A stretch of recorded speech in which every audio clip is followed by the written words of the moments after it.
আদমের সেই মাটির বড়ি জিন্দা হয়ে ওইটা বসছেন বৈশাই প্রথমেই হাসি দিছেন হচ্ছে হাসি। আল্লাহ পাক শিখায় দিলেন, আল্লাহর শুকর আদায় করেন, আলহামদুলিল্লাহ বলছেন। মানব জাতি আদম আলাইহিস সালাম যখন প্রথমে হাসি দিলেন, উনার জবান দিয়ে বেরিয়েছিল আলহামদুলিল্লাহ। কিয়ামত পর্যন্ত ইসলাম গ্রহণ করলে ওয়ালাদের উপরেও এই দায়িত্ব, হাসি দিছ তো আল্লাহর শুকরিয়া আদায় করো।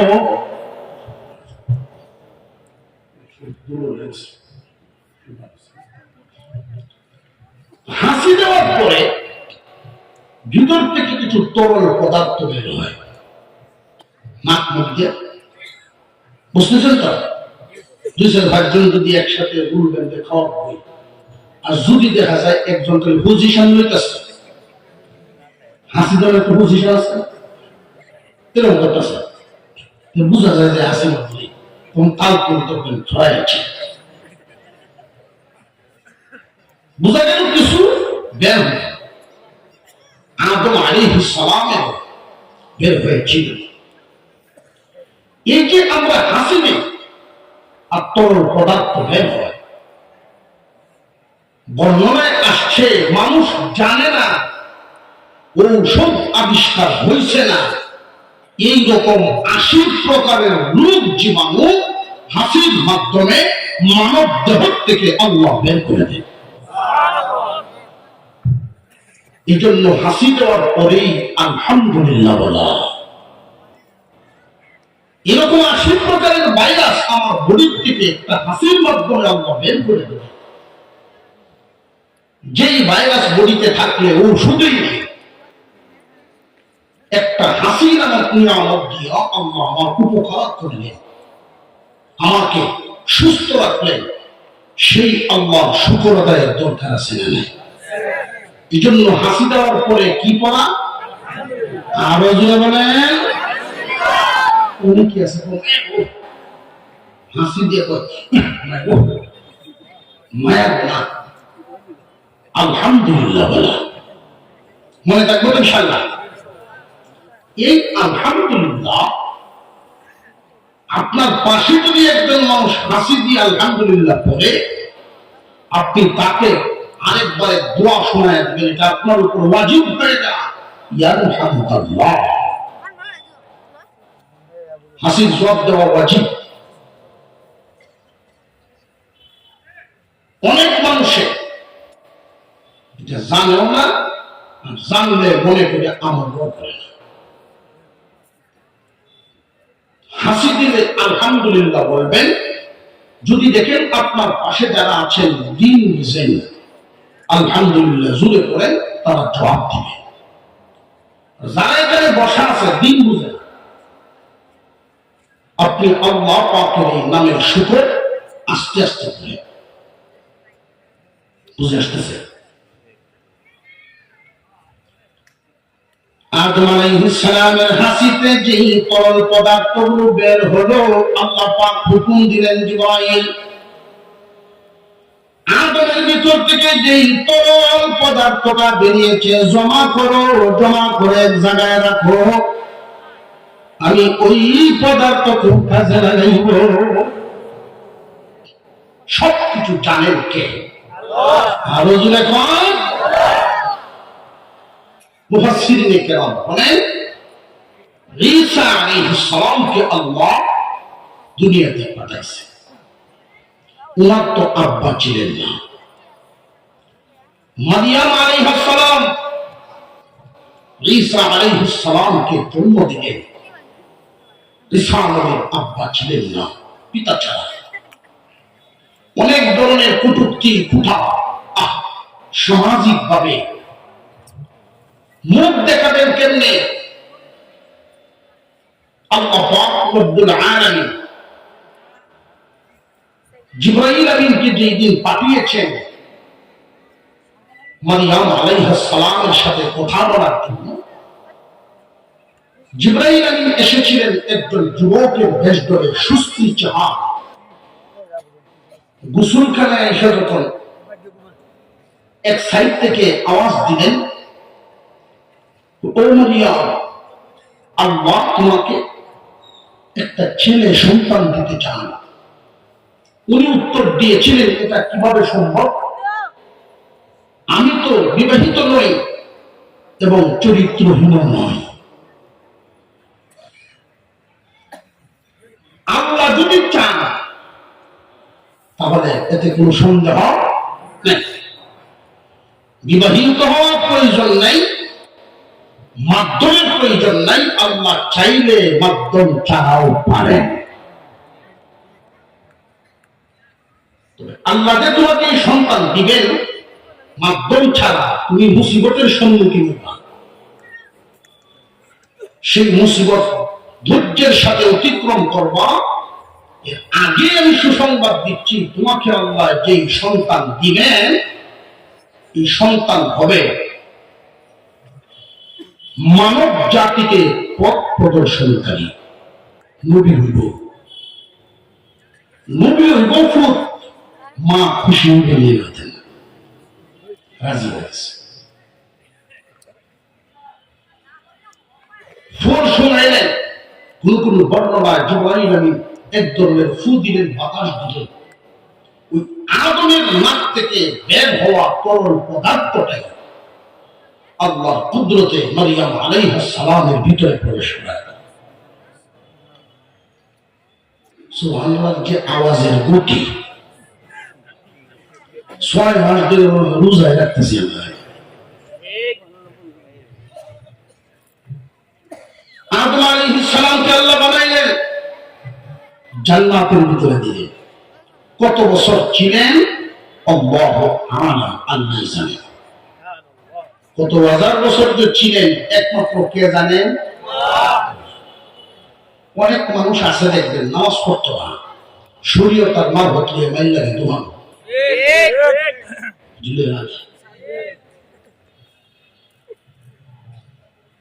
আদম আলাইহিস সালাম জান্নাতের ভিতরে থাকেন, খান। আল্লাহ পাক রব্বুল আলামিন আদম বানাইছেন, আদমের মনের ভিতরের গভীরের খবরও জানেন না জানেন না। আমরা যদি একজন মানুষকে হঠাৎ করে দেখি, তার ব্যাপারে যেই পরিমাণ বুঝবো জানবো, তার বন্ধু যে সবসময় চলাফেরা করে সমান জানবে না একটু বেশি। একজন স্ত্রীর দায়িত্বশীলা একজন বিবি এর চাইতে আরো বেশি বলবে। যিনি আপনি আমাকে বানাইছেন, ও আর সমান তো আর কেউ জানবে না। আল্লাহ পাক রব্বুল আলামিন আদম আলাইহিস সালামের অন্তরে পরিপূর্ণ প্রশান্তি আনার জন্য হাওয়া বানাইলেন। হাওয়া যে বানাইলেন, আদম আলাইহিস সালামের বিবি বানাইলেন বিবি। আদম আলাইহিস সালামের বডি বানাইলেন মাটি দিয়া, হাওয়াকে কিন্তু মাটি দিয়া বানান নাই। আদম আলাইহিস সালামের বডি একটা হাড় দিয়ে বানাইছেন। আল্লাহু আকবার বলেন। মহিলাদের বানাইলেন, মা নাই বাবা নাই। ঈসা আলাইহিস সালামকে পাঠাইছেন বাপ ছাড়া। হাওয়া আলাইহিস সালাম যে বানাইলেন, মা ছাড়া।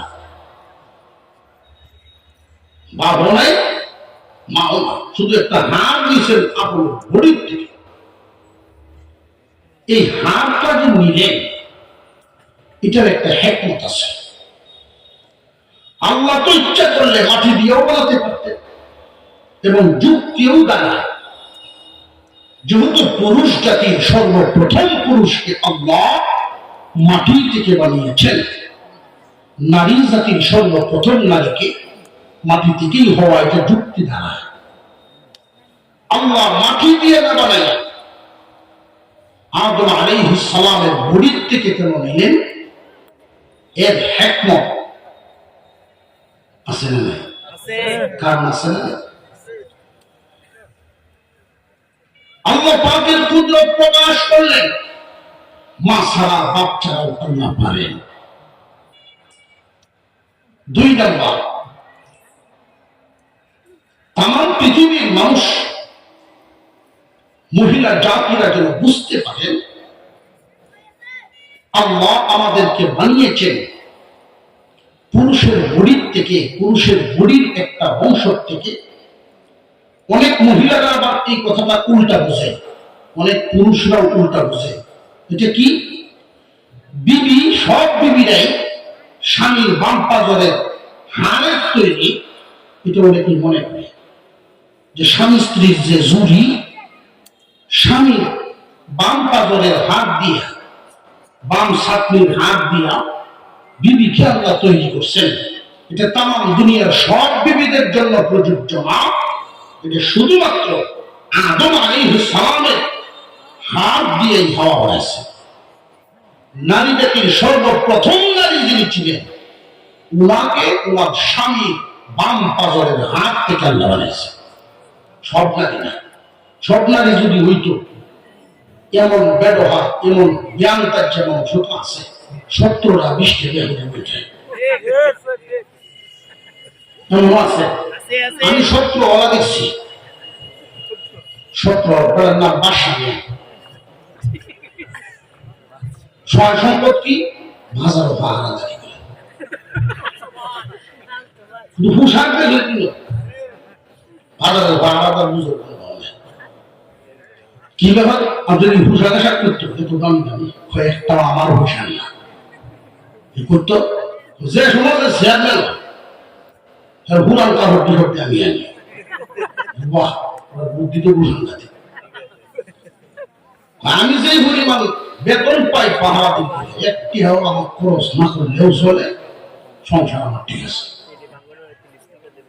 বিয়া করাটা 17 বর্তমানে আছে, আরো বাড়লে বর্তমানে হিসেবের জানা চিন্তার সাথে।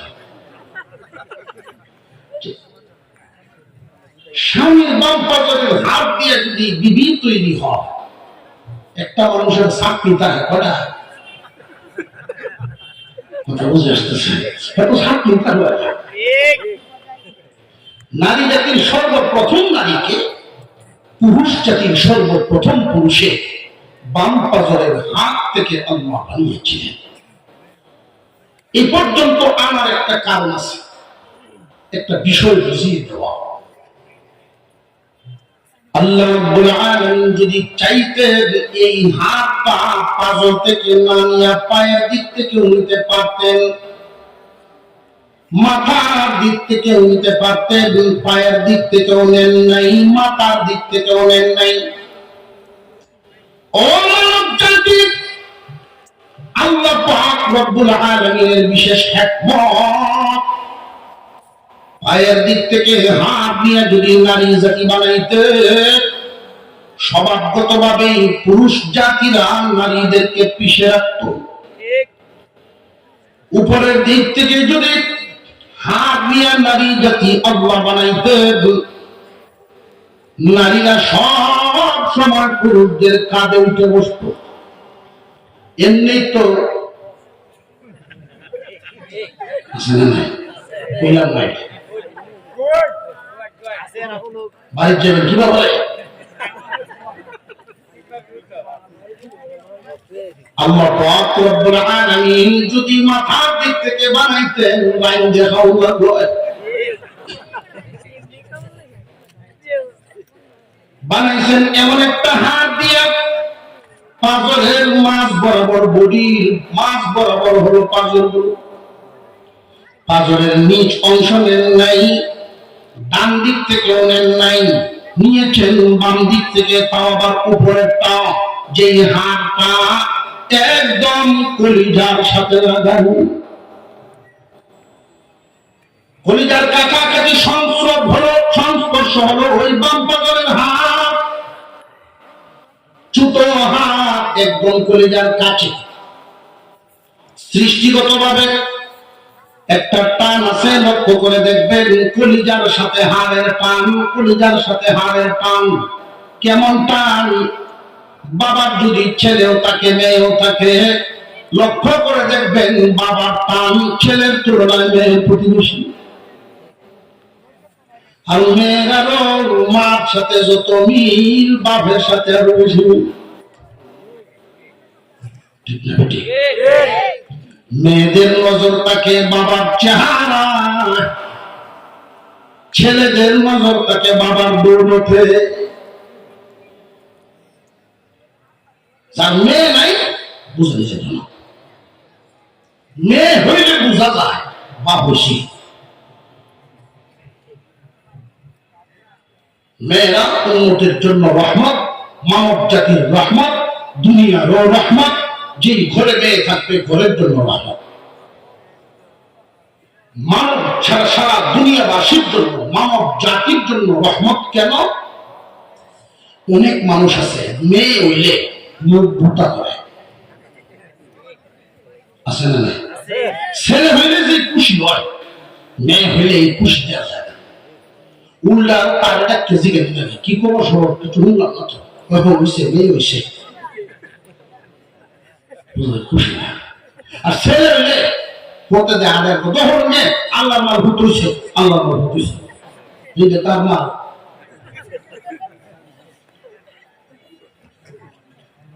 মেয়েরা মানব জাতির জন্য কেমন রহমত। এই যে রাত হয়ে যারা মেয়ে হয়ে অবুঝ মানুষ, এদের এই মানসিকতাটা কবুল করে যদি আল্লাহ 50 বছর শুধু মেয়ে সন্তান দেওয়া দুনিয়াতে বন্ধ রাখেন, পরে পুরুষ যাইবা কই? মানব জাতি বাড়ার যে সিলসিলা, এটা জারি থাকবে না মানব সভ্যতা, মানব জাতি বংশধারায় বিনষ্ট হয়ে যাবে। মানব জাতির জন্য রহমত একটা মেয়ে।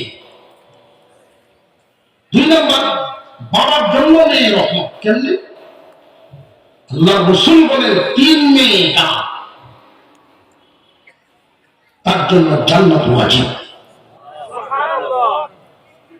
কেন?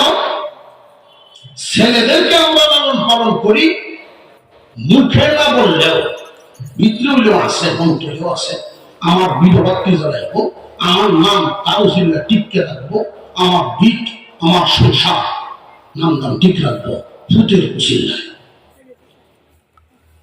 মেয়েকে বিবাহ সাথে দিয়ে দিবে, স্বামীর বাড়িতে চলে যাবে, সব বাবাই জানে। এরপরেও মেয়েটাকে লালন পালন করলো, পড়াশোনা করাইলো, এত খরচ করলো, বিয়ে শাদী মান সম্মান রক্ষা করে আদরের জিনিস বিয়ে শাদী দিয়া দিল। এই যে এত কিছু করলো একজন বাবা, পুরাটাই সৎকার সব। 3টা মেয়েকে যে ব্যক্তি লালন পালন করে বিয়ে শাদী দিল, এমন বাবার জন্য জান্নাত ওয়াজিব হয়ে গেল। 10 ফুট ফালছে, 15 ফুটের বাপ, জান্নাত ওয়াজিব এই ঘোষণা নাই। 3 মেয়ের বাপ জান্নাতি, 3 মেয়ের বাপ জান্নাতি। যারা 3 মেয়ের বাপ আসুন, বাড়ি গিয়া তোমার কাম তো বানাইছে, আগে তো জানতাম না। আগে যদি জানতাম তখন ভেবে বুঝলো না। আল্লাহ রাসূলের এক সাহাবী জিজ্ঞাসা করে ফেলছেন, নবীজি মেয়ে যদি 2টা হয়, আল্লাহ নবী বলেন তবুও জান্নাত। যদি একটাও হয়, এই একটা মেয়েকেও যদি নিয়ম নীতি মাফিক মেয়েটাকে লালন পালন করে দিন শিক্ষা দিয়া দিনী পরিবেশে দিয়ে দেয়, নিজের মন মতো না বিধান মতো দেয়, এটা একটা এমন ইবাদত হবে, এই এক মেয়ের উসিলায় বাবা জান্নাতি। বাবার জন্য পরিবারের জন্য রহমত। কেমনে? 7 ভাই একটা পরিবারে, কোনো বোন নেই। এই বাড়ি গিয়া দেখবেন চেয়ার একটানো, বালিশ একটানো, তুষক আর একটানো।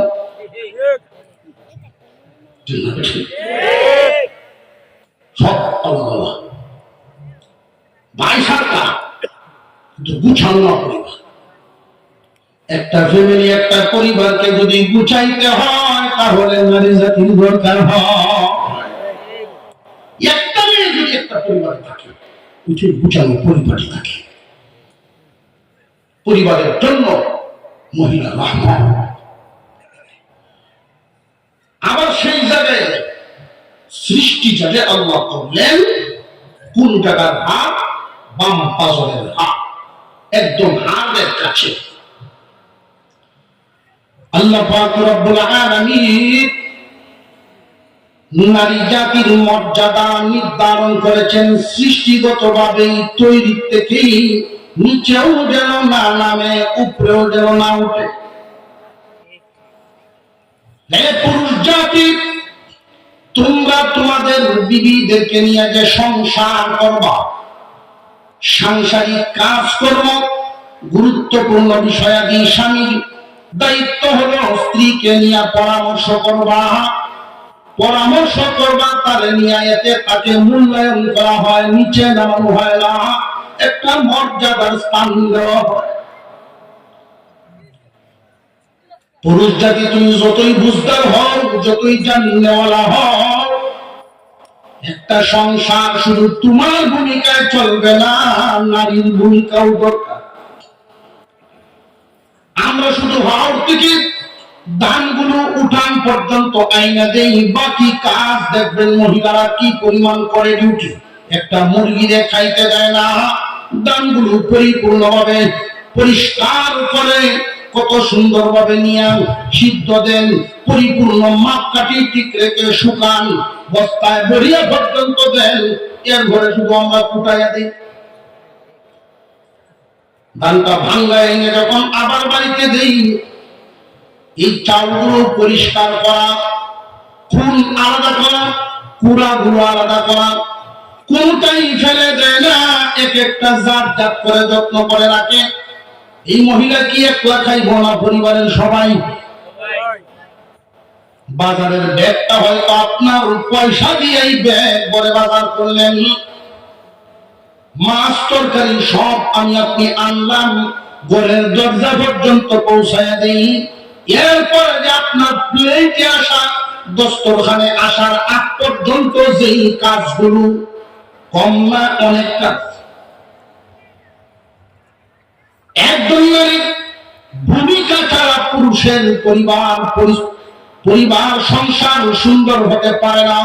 এই জন্য আল্লাহ বলেন, নারীকে পুরুষ জাতিরা তোমরা একটা সম্মানের জায়গায় রাখবা। সম্মানের জায়গাটা কোনটা? কলিজার কাছেরটা। নিচে নামাইবা না, পরামর্শ করবা তার সাথে, কিন্তু উপরেও উঠাইবা না। উপরে যদি উঠাও তাহলে তুমি পুরুষ, জিন্দা লাশ। কি লাশ? সমাজের মধ্যে অনেক পরিবার আছে দেখবেন বেডি মাতবর, অনেক পরিবার এমন আছে বেডি মাতবর। এতক্ষণ বেটেলের পক্ষে আছে মলটা,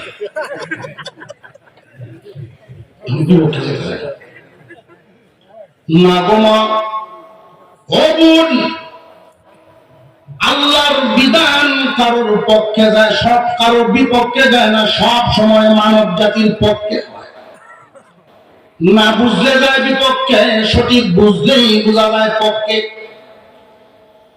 একজন পুরুষকে নারীর চাইতে আল্লাহ পাক মর্যাদা দুই ধরনের বানায় দিয়েছেন। শারীরিক ক্ষমতা, মেধা ক্ষমতা, শক্তির যোগ্যতা, শারীরিক শক্তির যোগ্যতা নারীর চাইতে পুরুষের কম না বেশি? মেধা শক্তির যোগ্যতাও নারীর চাইতে কম না বেশি? আপনারা আওয়াজে সন্দেহ দেখতেছি, সন্দেহ বোঝা যায়, থাকতে পারে। একটা পাড়ার মধ্যে দুই চারটা ফ্যামিলি এমন থাকতে পারে যে বেটি বুঝে বেশি, বেড়াতে কল হইতে পারে। অথবা বাপধনী মানুষ, ছেলে একটা হয়েছে কুসা লম্বা হইল না, মাতুল দ্বারা ভাইয়া বাড়ি উঠছে, যে কোনো দ্বারা ভাইয়া বাড়ি উঠছে। বাবা বড় বুদ্ধি করে একটা উষা লম্বা মহিলা আনছে যে আমি যদি এর সাথে তাল মিলাইয়া বউ আনি তাহলে বড় যদি শুনবো বুদ্ধি করে উষা লম্বায় ব্যাপার দেখি যদি মার মতো সন্তান হয় আমার নাতিরা বড় হইবে। এখন তো দেখা যায় জামাই পুরুষ কিন্তু শারীরিক ভাবে শক্তির দিক থেকে শারীরিক ক্ষমতা তার কম, নারী বেশি পুরুষের হবে। কোরআনের বিধানটা খুব ভালো করে বুঝবেন। আল্লাহ পাক পুরুষ জাতিকে শারীরিক শক্তিও বেশি দিয়েছেন, মেধা শক্তিও বেশি দিয়েছেন। শক্তির দিক থেকে পুরুষরা নারীর দিক থেকে মর্যাদাবান। শক্তির দিক থেকে যে হুজুর মিলতাছে না তো এই পরিবার গুলো যে আছে এরকম তুলনামূলক এই জাতীয় পরিবার সমাজে বেশি না অনেক কম। কোন কোন ক্ষেত্রে আল্লাহ পাক নারীকে পরীক্ষা করেন। কি পরীক্ষা? আল্লাহ বিধান দিয়েছেন স্বামীকে মর্যাদা দিবা, স্বামীকে মানবা, মূল্যায়ন করবা। মহিলা উঁচা লম্বা, স্বামী তার দুর্বল, শরীরের শক্তির গরমে নারী তার স্বামীকে আল্লাহর হুকুমটা যে এটা মানে না মানে না পরীক্ষা করে। এইরকম পরিবারের সংখ্যা বেশি না অনেক কম? জমাট ভাবে যদি আমরা ভালো করে একটু নজর বাড়াইয়া দিয়া মজলিশপুর সারা গ্রাম নিয়ে যদি চিন্তা করি, সমস্ত পুরুষগণ একদিকে, নারীগণ একদিকে, এবার বলেন শক্তির দিক থেকে বুদ্ধির দিক থেকে কোন দল বড় হইব, নারী না পুরুষ? আল্লাহ শক্তি দিয়েছে। ইবাদত পালনের যোগ্যতা পুরুষ জাতিকে আল্লাহ বেশি দিয়েছে। একজন নারী ইচ্ছা করলেই মসজিদের ইমামতি করতে পারবে না, নারী ইচ্ছা করলেই আযান দিতে পারবে না, একজন নারী ইচ্ছা করলেই একাধারে 40 দিন নামাজ আদায় করতে পারবে না। কুদরতি দুর্বলতা আছে না নাই? কিন্তু একজন পুরুষ যদি ইচ্ছা করেন তাহলে 40 দিন একাধারে জামাতে নামাজ পড়তে পারবেন, মসজিদে আযান দিতে পারবেন, ইমামতি মুয়াজ্জিন সবই করতে পারবেন। ইবাদত পালনের ক্ষেত্রেও নারীর চাইতে পুরুষকেই আল্লাহ সুযোগ বেশি দিয়েছে। এই জন্য আল্লাহর নিয়ামত দ্বারা পুরুষকে সবল করেছেন। সবলতা যার, মাতাব্বরি তার। আল্লাহ বলেন নারীকে বানানো হয়েছে যেই জায়গা থেকে হিকমত আছে, তোমরা তোমাদের এই জায়গায় রাখবা, গুরুত্বপূর্ণ বিষয়ে পরামর্শে রাখবা, তার সাথে পরামর্শ করবা। সংসার চালাইতে গিয়ে তারা মূল্যায়ন করা হলো।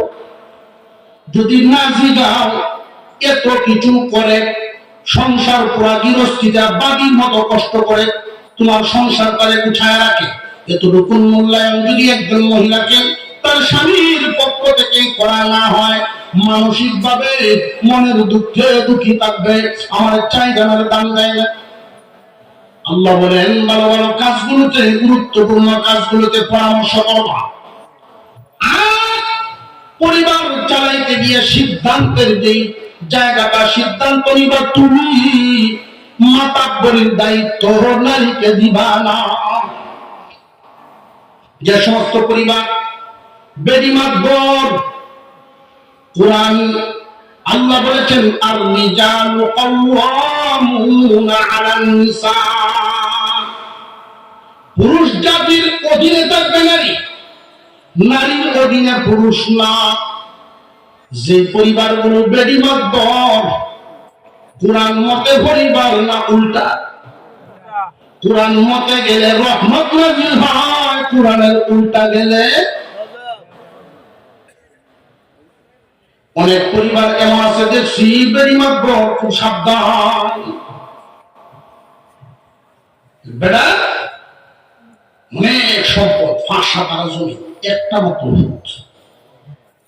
এই 5-7 জমি যেটা হয়েছে এমনি হয়েছে না, সারা এলাকার নাম দাম আছে, কি ঋণ থাকলে যদি দুনিয়ার কেউ টিফিন দেখতে চাও হেন ঝগড়ার দেখো বাতাস হলো এক কামড় দেয় না, সাইডটাই কাম শেষ। আবার মুচ্ছে টুচ্ছে তৈরি আমার মানুষের সাথে গপ করবো, আমি একটু হিসাব করে চলি, ভালো লাগে না আমার টিফিন দেয় না।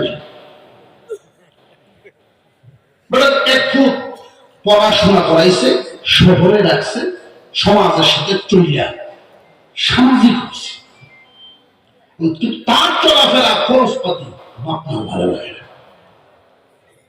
দুইজনে মিলিয়ে গপ করে আমরা মরতে দেরি 5টা বছরও ভালো হতো না, তোমার জমি একটা নাও থাকতো না, সব দেখছে কৃপণের এই ভয় মাল দৌলত থাকতো না, শেষ হয়ে। আরে ভাই শেষ তো হবে, থাকার জিনিস না। আল্লাহ তোমারে কয়েকদিনের মাথা ভরে দিচ্ছেন, 5 জমিনের মাঠ ভরি 15 বছরের লাগে তোমারে দিলাম, এরপরে আরেকজনের। কেউ কাছে সম্পদ চিরদিন থাকবে না। বাপমা 2 জন মিলিয়ে বুদ্ধি বাইর করছে, একটা এমন মেয়ে এমন লাগবো তার বিয়ে করায় যে সিধা ডাক্তার উকিলকে খবর দিচ্ছে, আইনে তাদের মনের চাহিদা পেশ করলো। উকিলও 2 দিন ধরেই খবর হয়ে গেছে, পাওয়া গেছে বুঝতে পারবেন, বউটা আইলে বুঝতে পারবেন আপনার ভূত আলিফের মতো সোজা থাকবে, ওইটা তো রাত বাংলা থেকে তুই বুঝলে কেমনে? এই মেয়েরা যে আমার পুত্রে নিয়ন্ত্রণে তার বুঝলে কেমনে? আমি ঘন্টা 2 আসলাম তারা বাড়ি, এতেই আমার আন্দাজ হয়েছে মেয়ের মা তার বাপের এজেন্ডে রাখছে, এতেই বুঝতে পারছি এই মেয়েও তার মার মতো হইব, আপনার পরিবার ঠিক কয়েকটা যা এরকম তো নিয়ামত মিলে যায় না। বিয়া শাদী হইল, শাশুড়ি বৌমার কানে কানে ছেলের বদভ্যাস করে দিছে, বেশি খরচ করে, মাত বলিদান দেখো না, তুমি একটু চিপতে চাপতে হইলাতে কে রাখবো, সাফিতে দিছে বউয়ের আচরণ ভাঙিয়ে। নতুন নতুন বউ নতুন জামাইরা জিগায় তুমি আমার কথা মতো চলবা, জামাই বেড়া করতেছে হন যদি কইছে না তোর কথা শুনতাম কেন, হইলে হইলে কাজ মানুষে কি করবে, হ্যাঁ চলো চলো তোমার কথা শুনে যাও। তাহলে তোমার কাছে টাকা পয়সা যা আছে আমার কাছে নেই, আর তোর ব্যাংক নাই যে লুকায় থাকবে, সব দিছে তার সিন্ধুকও সাগর ওঠে, দৈনিক 50 টাকা ধরে দেয়, বাজার সদায় যা লাগে সব এটি শেষ করে। আগে তো যাও গাড়ি ব্যবহার করতো, একটা নম্বর মানুষের রাস্তার জায়গায় কি ব্যবহার, আগে তো আঁকতে দেখছি না, হাঁটতে গেলে মানুষের উপর জিজ্ঞাসা করে যাওয়া যায়। আমি একজন বউ পাইছি বলা আমার উপদেশ দিছে, হাঁটতে যেতে মানুষের উপর জিজ্ঞাসা করে যাচ্ছে, নিজের মালিক যত পাবেন 50 ছেলে বাজারও যায়, 20 টাকা 25 টাকার মাছ আর বাকি টিয়া যায়, বাকি সব বাজার। এই মাস 2 মাস বুড়া মাছ খাইতে খেতে তখন আর তার মেজাজে ধরেছে, মনে মনে খুব জেনে রাখবেন, যেই পরিবারে মহিলা মাতাব্য হয়, যেই মহিলায় চায় স্বামীকে নিয়ন্ত্রণ করার জন্য, কোন কারণে যদি স্বামী মহিলাকে মানেও বুঝবেন মন থেকে না, মনের বিরুদ্ধে। পুরুষকে আল্লাহ পাক সৃষ্টি করছেন এইভাবে নারীকে তার নিয়ন্ত্রণে রাখার যোগ্যতা দিয়া। পারিপার্শ্বিক কারণ ডরাইয়া কেমন 7 ভাই একটা বই, হ্যাঁ যদি দেখে যে আমি আর কথা শুনি না, বাইরের ট্রেন কইলে আমার বেরিয়ে পড়তাম না, যে কোনো একটা কারণে তার মানে মন থেকে না মনের বিরুদ্ধে। আরে মনের ভিতরে খুব তৈরি হয়, গোপনে গোপনে মনের ভিতরে খুব তৈরি হয়, স্বামী স্ত্রীর দূরত্ব তৈরি হয়। মহিলা যদি মাতাব্বরি করতে চায়, স্বামীর অন্তরে এই বিবির প্রতি ঘৃণার জন্ম হয়ে যায়। এটা কেউ করুক আর না করুক। বাজারে গিয়া গুড়া মাছ কিন্তু না নিয়োগ করছে, মাছ একটা মাছ না কত 50 হইলেই গেছে গিয়া দেখে কোল মাছ, শিং মাছ, মাগুর মাছ তুলে গেছে। ভাই মাছটি কত? 500। কিরে দাম দিয়ে গেলেন তুই করছেন যে দেখতেছি 2 মাস ধরে খালি গুড়া মাছ নেই, এই মাছের তো দাম নিয়ে যাইবেন কিন্তু জানতো না। 500 টাকা একটা বাইর করে দিয়েছে, দাম বেশি আসেন করে 500 টাকার মাছ কিনে নিয়েছে।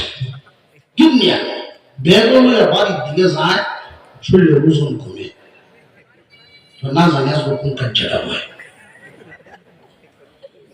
বাড়ির গেছে বিবি সব বেশি মাছ দেখে ফেতনাবাজ নারীদের লক্ষণ এদের গলার আওয়াজ উঁচা। জামাইকে ধমক দিয়ে যখন কথা বলবে বুঝবেন নারীটা দিনদার না। কত দেন তো? ওটা তো 150 আনছে। কত দেন? 150 বেটির আওয়াজ আরেকটা নেই। কোথায় তো কামড়া বাদাই করছে। এবার গাফে কুফে খাইলে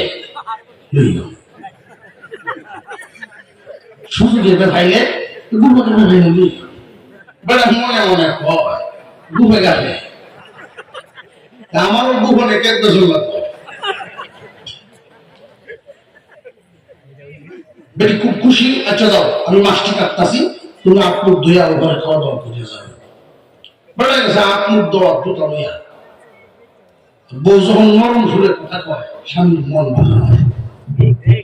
নরম সুরে যদি নারীরা কথা বলে, মাটি কাটার কষ্ট 8 ঘন্টা 10 ঘন্টা শরীর ঘামার কষ্ট নিয়ে একজন স্বামী যদি ঘরে আসে, মহিলা মা বোনরা মহিলা আছে বিদায় কথা বলছে, শত পরিশ্রম করে একজন পুরুষ যদি ঘরে আসে, আর নারী যদি তার মন মতো রিসিভ করে হাতের জিনিসটা টান দিয়ে নিল, একটু শরবত করে দিল, সাবানটা দিল, হাত মুখ ধুয়ে আসে, কত কষ্ট করে আসছেন, এই 5 মিনিটের আচরণে 10 ঘন্টার কষ্ট পানি হয়ে যায়। পুরুষ আল্লাহ পাক সৃষ্টি করেছেন এমন ভাবে পরিশ্রম করে সংসার টেনে দুর্বল হয় না। পুরুষ মানুষ মানসিকভাবে দুর্বল হয় একজন বিবির অবমূল্যায়নের কারণে। ধীরে ধীরে ধীরে ধীরে বাতিটা নিভে যায়। উনি ঘুরিয়ে আসেন, হাত মুখ ধুয়ে আয়া দেখে মাছ কাটা শেষ, 2টা কিন্তু মাছ তো কম লাগে, কি সাথে করে রাখাইছি যে মাছ কাটতে দিত, জিজ্ঞাসা কত দেন, 150 প্রতি অর্ধেকটি দিলাম না হয়ে গেলে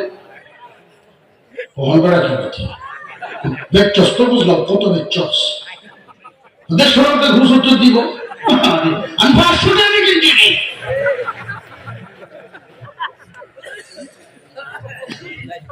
এখন দেখতে কি সব বলাস করতে গৌড়া উঠছে আর কি আল্লাহ তুমি সাথে তো লাগলেন না ভাই দেখছি উদান তো তুই আসতে দেস না ভাই দেখছি আমি তো বলতেছি তোমার আর কুদাবুদি করতাম, এর আগে আমি তওবা করেছি, সাবিয়াত করতে পারতাম না,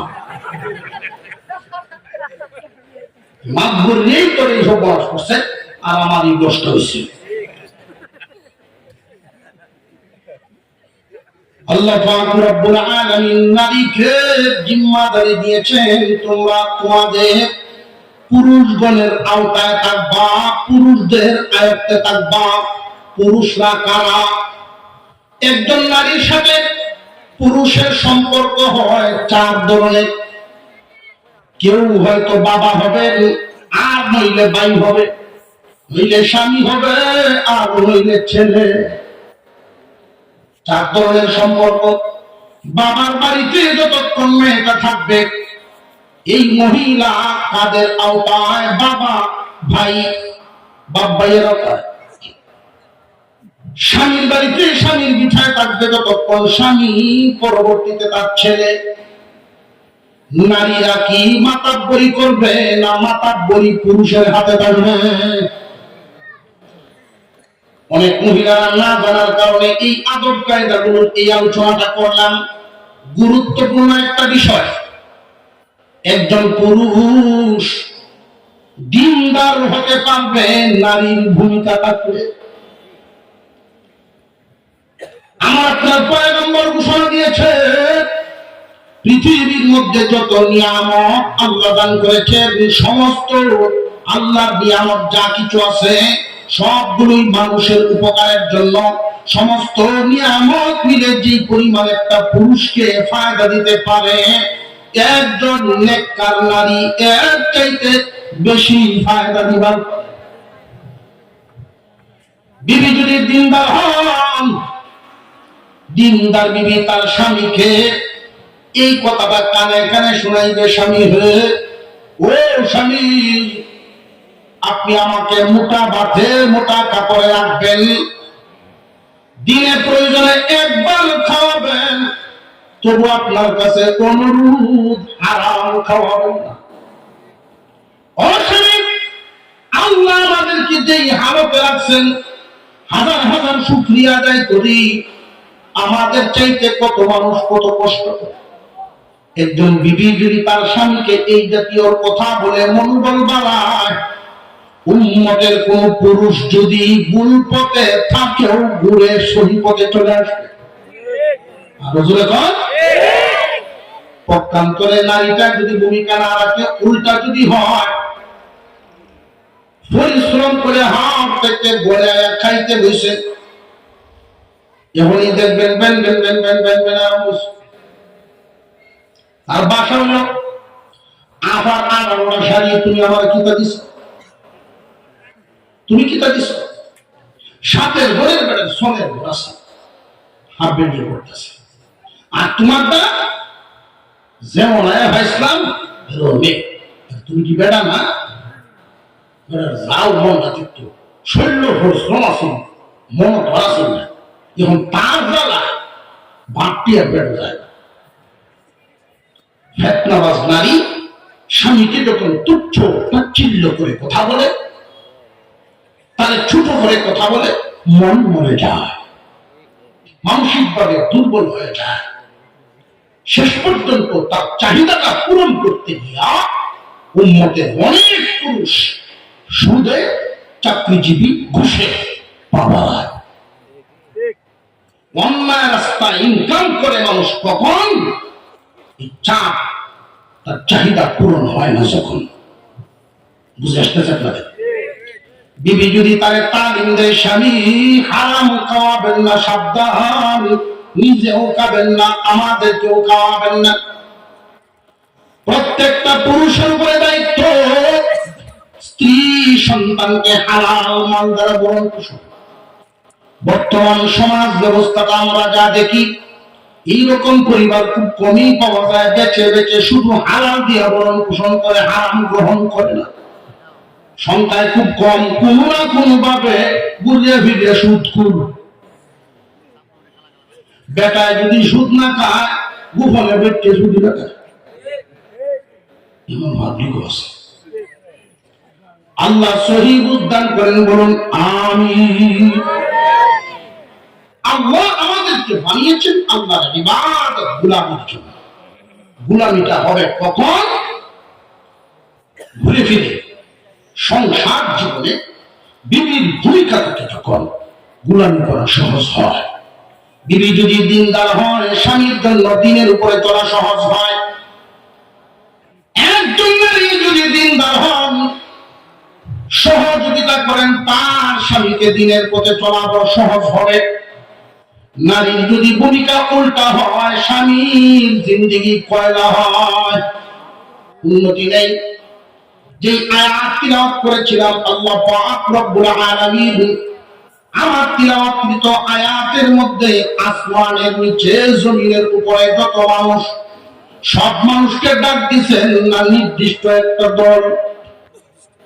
আল্লাহ সব মানুষকেই বলেন নাই, মহান আল্লাহ পাক আদেশ দিয়েছেন দুইটা। সব মানুষকেই দুইটা আদেশ দেন নাই, শুধু ঈমান ওয়ালাদেরকে দিয়েছেন। আল্লাহ বলেন, ইয়া আইয়ুহাল্লাযীনা আমানুত্তাকুল্লাহ, হে ঈমানওয়ালাগণ, ঈমানওয়ালাগণ বলে ডাক দিয়া আল্লাহ বুঝাইলেন, ও ঈমানদারেরা, তোমাদেরকে দুইটা পরামর্শ, দুইটা সবক দেই। আল্লাহ পাক রব্বুল আলামিন আমার আপনাকে হুঁশ ফিরিয়ে দিচ্ছেন, তোমার কাছে অনেক দামি এক দৌলত, তার নাম ঈমান। সত্য রাজ্যের মালিক যদি হয় আর ঈমান নাই, তার কপালে জান্নাত নেই। যারা পরিমাণ ঈমান নিয়েও যদি বিদায় হয়, কেউ আল্লাহ তারে জান্নাত দিবে। ওইখানে পৃথিবীর শুরুর আলোচনার মধ্যে লম্বা করি নাই, মূল বিষয়ে আমি আসতে পারবো না, এই জন্য শয়তানকে জান্নাত থেকে বের করে দিলেন মহান আল্লাহ পাক। শয়তানকে জান্নাত থেকে বের করলেন কেন? আল্লাহ বলেছিলেন আদমকে সিজদা দেয়। আল্লাহ হুকুম দিলেন সবাই আদমকে সিজদা দাও। সবাই সিজদা দিল ইল্লা ইবলিস। ইবলিস ছাড়া সবাই সিজদা দিয়েছে। আল্লাহ জিজ্ঞাসা করেছেন সিজদা কেন দিলেন? সে যদি বুদ্ধি করে বলতো, আপনি তো ফেরেশতাদেরকে বলছেন, আমি তো ফেরেশতা না, উত্তর দিতে হতো না। সে কিন্তু এই কথা বলে নাই, তার ভিতরে যেটা মুখ দিয়ে বাইরে হয়েছে সেটা। কোনটা ছিল ভিতরে? সে বলা শুরু করলো, আদম বানাইছেন মাটি দিয়া, আমার বানাইছেন আগুন দিয়া। মাটির স্বভাব নিচের দিকে যাওয়া, আগুনের স্বভাব উপরের দিকে। আপনি তো উল্টা আদেশ দিতেছেন, আমারে দিয়ে তারে সিজদা দেওয়াইবেন। যুক্তি তো হইল সে উল্টা আমারে দিত। আল্লাহর আদেশ তো মানি নাই, অহংকারের ভিতরে। আল্লাহর আদেশ না মানিয়ে করলো বেয়াদবি, অহংকার। পৃথিবীর সর্বপ্রথম ভুলই করেছিল শয়তান। বেয়াদবি নামক ভুল বের করে দিলেন জান্নাত থেকে। শয়তান কি খুশি না বেজার? রাগ কি কমছে? শয়তানে চ্যালেঞ্জ করেছে, যেই আদমের কারণে আমি জান্নাত থেকে বের হলাম, বিতাড়িত হলাম, আমিও দেখে নিব এই আদম জাতি কেমনে জান্নাতে যায়। আল্লাহ পাক রব্বুল আলামিন ডাক দিলেন, ও ঈমানওয়ালা, ঈমানদারেরা। ঈমানওয়ালা মানে জান্নাতের মালিকগণ। কোন সুবহানাল্লাহ। এক একজন ঈমানদার এক একটা জান্নাতের মালিক, এক একজন ঈমানদার এক একটা জান্নাতের মালিক। এই ঈমান নামক দৌলত আপনার আমার ভিতরে আছে। মুমিনগণকে আল্লাহ বলেন, ও মানব জাতি, আমার বান্দারা যারা ঈমানদার, তোমাদেরকে দুইটা আদেশ দেইনি, দুইটা পরামর্শ। যে যারে বেশি মহব্বত করে তার এই উপযুক্ত পরামর্শ দান করে। একজন মানুষ বাজারে ধান বিক্রি করলেন বা ব্যাংক থেকে টাকা উঠাইলেন, দিনের বেলায় দেখছেন একজন মুরব্বী মানুষ 10 লাখ টাকা উঠাইছে ব্যাংক থেকে। রাত্রে তার সাথে দেখা, কিরে বাবা তুই এখনো খেল লাগিনি কেন? যেমন অন্য কাজ কাম ছিল। মুরব্বী যদি তার কল্যাণ চান, অবশ্যই তাকে পরামর্শ দিবেন, একলা বাড়ি যাও না, সাবধান, সাবধানতার সাথে যাইবা। যদি মনে করো যে না, একা একা গেলে সাবধানতার সাথে যাওয়া আমার দ্বারা সম্ভব না, তবে একলা যাও না, কেউ সাথে যাইও। যার সাথে যাইবা লোকটাও চিনে যাইও, ভালো মানুষের সঙ্গ ধরে যাইও, নিরাপদে বসবা। আল্লাহ পাক আমাদেরকে বানাইছেন আল্লাহর গোলামি করার জন্য, আর কোনো কাম নাই। হুজুর তাহলে যে খাওয়া, ঘুম, গোসল এগুলো কি?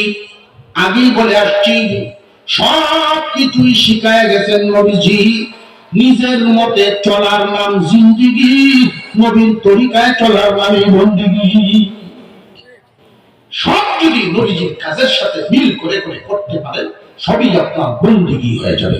সুবহানাল্লাহ। আল্লাহ পাক রব্বুল আলামিন বলেন, ঈমানওয়ালা, হে ঈমানদারেরা, ঈমান নামক দৌলত তোমার সাথে আছে। তুমি হয়তো বুঝতেছো না ঈমানের দাম কত, কিন্তু এই ঈমান হারা করার জন্য যে ঘুরতেছে তোমার পিছনে, সে ঠিকই বুঝে যে তোমার যদি 20 বছর নামাজ না পড়ায় রাখতে পারেন, এর দ্বারা সে যতক্ষণ খুশি হবে, এর চাইতে যদি ঈমান হারা করতে পারে বেশি খুশি হবে। শয়তানের প্রধান টার্গেট হলো আদম জাতি। জান্নাতে ঢুকতে পারবে না কেমনে? এই রাস্তায় সে চলবে। ঈমান হারা করা, ঈমান হারা করা, এটাই হলো প্রথম টার্গেট শয়তানের। যদি ঈমান হারা করতে না পারে, আমলে বেদাত বাড়ায়। আল্লাহ পাক রব্বুল আলামিন মানব জাতিকে পরামর্শ দেন, মানব জাতির মধ্যে তারা ঈমান ওয়ালা যারা, ঈমান কি জান্নাতের চাবি। হে মানব জাতি, ঈমানদার যারা, তোমরা শোনো, ইত্তাকুল্লাহ, আল্লাহকে ভয় করো, আল্লাহকে ভয় করো। ঈমান তো আনছি, তাহলে আল্লাহকে ভয় করার কথা বলে আল্লাহ কি বুঝাইবে? আমরা তো আল্লাহকে ভয় করি, ওই কারা কারা আল্লাহকে ভয় করি? আসেনি ভয় করেন ওরা? মাশাআল্লাহ, বুঝতেছি। আমরা গরিবটা গেলাম না। ফজরের নামাজের মুসল্লি আর জুম্মার নামাজের মুসল্লি হিসাব করে লিখতে হয়ে গেছে। জুম্মার নামাজ আল্লাহর আদেশ, আর ফজর আল্লাহর আদেশ। বুঝেছে আল্লাহর ভয় কি পরিমাণ? আল্লাহকে ভয় করে তারা, আমি দুইটা খুঁটি দিই দুই দিকে, মনে রাখবেন। ফরজ ওয়াজিব ছাড় না, হারাম কাজ করে না। ফরজ ওয়াজিব ছাড়ে না, হারাম কাজ। আল্লাহ যা নিষেধ করছে এগুলো করা হারাম, এগুলোর থেকে বেঁচে থাকে। আল্লাহ যা আদেশ করেছেন ফরজ ওয়াজিব, দুনিয়ার ক্ষতি করবে, দুনিয়াবি ক্ষতি হয়ে যাবে, ফরজ ওয়াজিব ছাড়বে না। মাপকাঠিটা ঠিক রাখবে যারা, বোঝা গেলে আল্লাহ ভয় লালন করেন তারা। আর বাকি সব সাহাবাজ, মনে কই বটে, অন্তর নেই। আল্লাহ পাক রব্বুল আলামিন বলেন, ঈমানদার, আল্লাহকে ভয় করো, আল্লাহকে ভয় করো। আল্লাহকে যারা ভয় করবা, আল্লাহর হুকুম পালন করতে পারবা। ঈমান এবং নেক আমল, ঈমান এবং নেক আমল। নেক আমল কি? আল্লাহর আদেশ পালন করা, নিষেধ থেকে বাঁচা থাকা। অন্যান্য শাখা প্রশাখা, একটা গাছের মধ্যে মূল ডাল কি সব না শাখা আছে? আল্লাহ পাকের আদেশগুলো, নেক আমল বলতে সৎ মানুষ বলতে কারে বোঝায়? সৎ মানুষ কারা? সৎ মানুষের সংজ্ঞা আছে না নাই? সৎ মানুষ নেক কর্ম করনেওয়ালা। সৎ মানুষের আরবি উর্দু হলো নেককার, উর্দুতে বলে নেককার, বাংলায় অসৎ মানুষ। চিনবেন কেমনে? যে দুইটা খুঁটি দেখলেই চিনবেন, এই হইল নিশানা। ফরজ ওয়াজিব ছাড়ে না, হারাম কাজ করে না। নেককারও বলা যায়, সৎ মানুষও বলা যায়। সৎ মানুষ শব্দটা দেখছি, সাহসী, বলিষ্ঠ, সৎ মানুষ।